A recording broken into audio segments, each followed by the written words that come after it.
ശബരിമല വേർതിരിവുകൾക്കും ഭേദചിന്തകൾക്കും അതീതമായ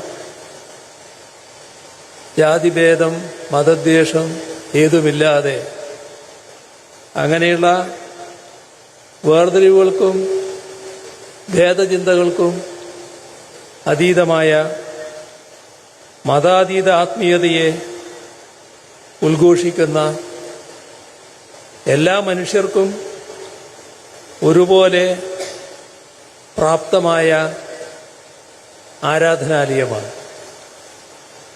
ആ നിലക്ക് തന്നെ ഈ ആരാധനാലയത്തെ നമുക്ക് ശക്തിപ്പെടുത്തേണ്ടതുണ്ട്. അയ്യപ്പ ഭക്തന്മാർ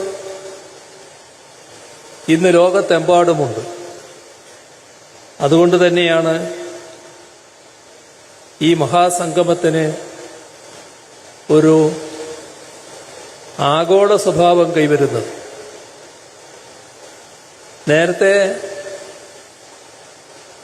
കേരളത്തിൽ നിന്നുള്ള തീർത്ഥാടകരായിരുന്നു ശബരിമലയിൽ എത്തിക്കൊണ്ടിരുന്നത്.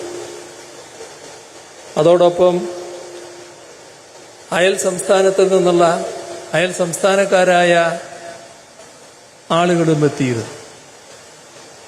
പിന്നീട്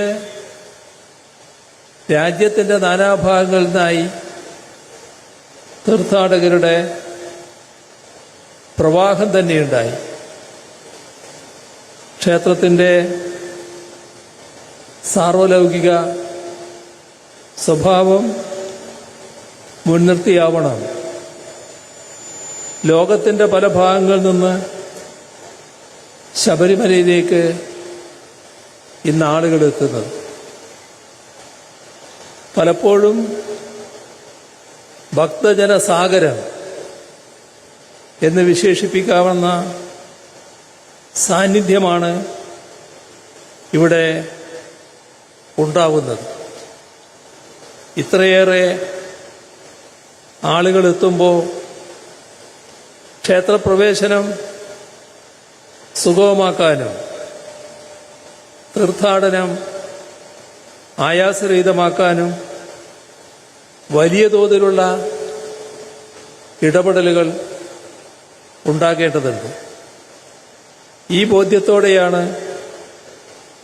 തിരുവിതാംകൂർ ദേവസ്വം ബോർഡ് അതിന്റെ പ്ലാറ്റിനം ജൂബിലിയോടനുബന്ധിച്ച് ഇങ്ങനെയൊരു സംഗമം നടത്തുന്നത്.